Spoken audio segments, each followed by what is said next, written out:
Grenades are flying.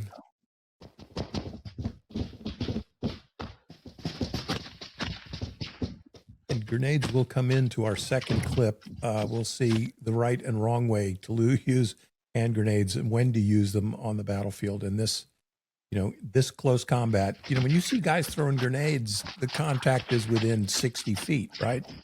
Because otherwise, think how hard a pitcher can throw a grenade. That's about the range of a grenade fight.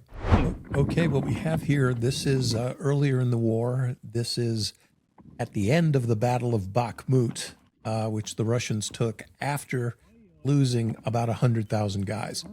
So here we've got the operator. That's an artillery shell that fell in front of him. Interesting to notice he's on the berm there. And let's stop just for a second here. He's come up to a Ukrainian position, which is pretty well dug in.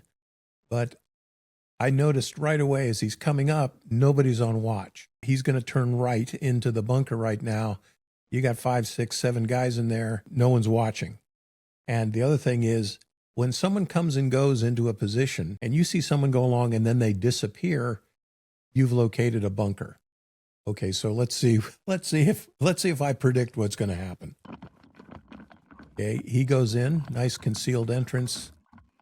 And look how big it is, right? So good cover, but all of his dudes are in there and no one was on watch. None of them look too happy. So these guys, look at the body language. Everyone's really kind of uptight, and there's only been one artillery shell so far. So I know I'm dealing with guys, God bless them, not the most experienced dudes in the world. Oh, that's because someone just died here. That's why. Yeah, well, that definitely. So bear in mind what I said about a disappearing guy and the entrance to the bunker, Wang. That was right on the money. So the Russians knew exactly where the bunker mouth was.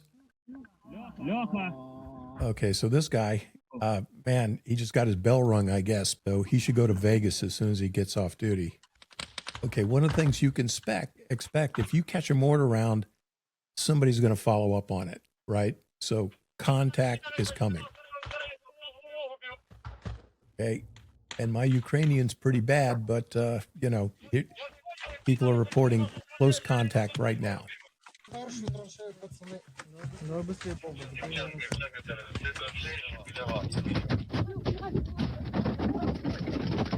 Okay, so in this situation, I'll hold it for just a second, Sam. That bunker that made you so safe just turned into a death trap, right? If a grenade goes in there, you're all smoked. So you got to get out of that place like it's on fire. Okay, so we get out and look, this contact is ongoing. You can see the sun's a little bit lower, so it probably took 40 minutes for the Russians to get here. But it's not a coincidence that they came right here, right? So they knew where you were. And another thing is not as many drones at the beginning. Exactly, and you were really absolutely right to pick that in. So this was the Battle of Bakhmut was like 3 years ago, and it ended 2.5 years ago. But okay, that's the bad guy over there. Here comes a grenade. There it goes off. Notice how this guy maintains his fire, right? So the POV we have is obviously the platoon commander or the platoon sergeant.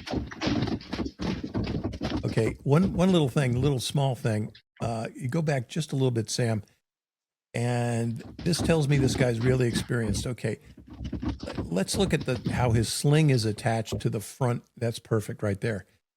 You see his sling attached to the front of the rifle.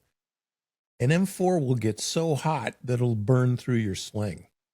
So he's got a wire loop, just like I used to have for my front sling attachment, a metal wire, so it won't burn.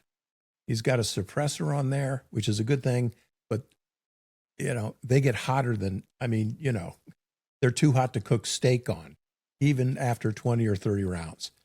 But this guy is, he's experienced and he knows what he's doing.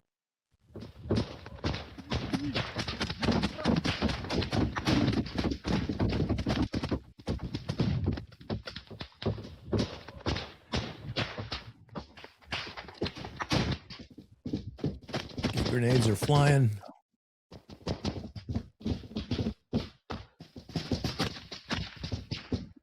grenades will come into our second clip. We'll see the right and wrong way to use hand grenades and when to use them on the battlefield. And this, this close combat, when you see guys throwing grenades, the contact is within 60 feet, right?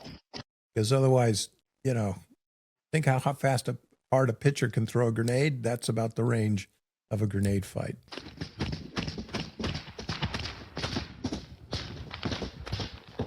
Always time for mag change.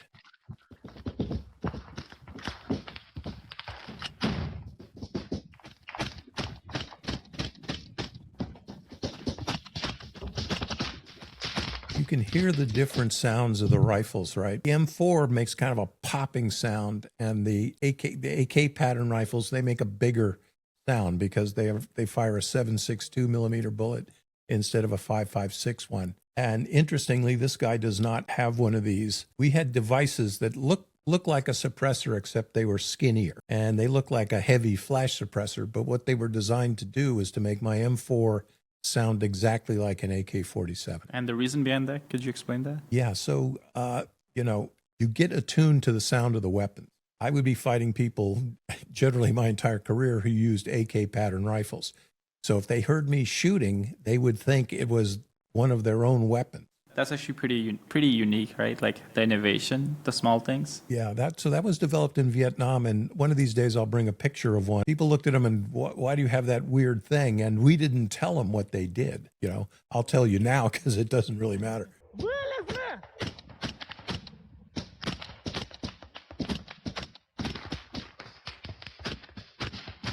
Okay, we can keep going, but about this time in the film, I begin to notice that this guy isn't exactly getting what he says to get done. His people, which are inexperienced, and that perhaps they just lost a comrade, but they're not exactly operating up to his standard, which is okay. That's why somebody gets paid to lead.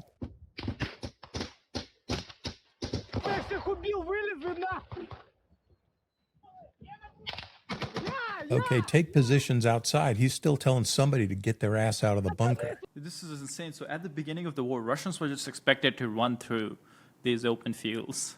That's like insane. It's totally insane. And what we're looking at here, this is what's left of a tree line. As we go on, I want people to look around at the sticks in front of this guy. And as it goes on, there's more and more dings out of the sticks. And those are bullets that almost hit him.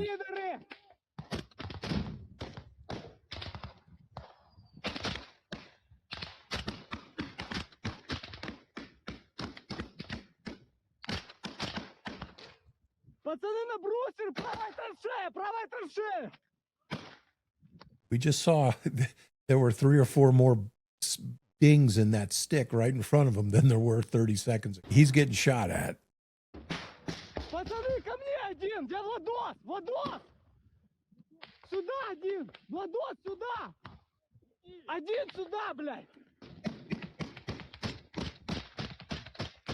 Okay, here's another little thing that differs between SEALs and combat. We never have one guy anywhere.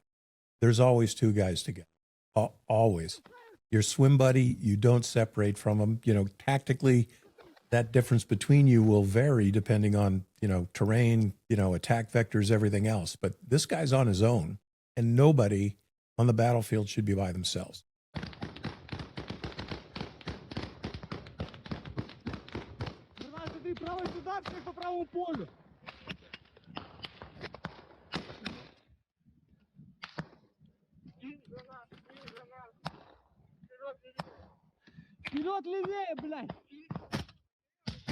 Okay, look at those guys. They're all down. They are not defending themselves. Their platoon leader is literally shooting over their heads because they won't or they can't or they're unwilling to return fire on their own. Generally, you don't want to do that. In the SEALs, we tend to do it a lot, but we work together, but generally you don't want to have to do this. This guy's doing this because the situation right now, frankly, is pretty fucked up. Yeah, I wonder what it is. So these people probably just wanted to defend their country, and the shock is just too much at war, right? Yeah, I never mean to sit here and think like I'm the tactical god that I'm Vince Lombardi and I know everything, because every contact is different. And, I get to sit here Monday morning quarterback all these guys, and I never mean to do that. But here's an example. So these guys probably just got out of basic, right? This might even be their first contact ever. And that's a big step, man. The first time a bullet goes over your head for real, man, it rocks your world. So, I'm not getting down on these guys. But here's another thing that indicates they're brand new. See, they're all bunched up together. If you shock a group of humans, even if they're total strangers, they will pull together. They will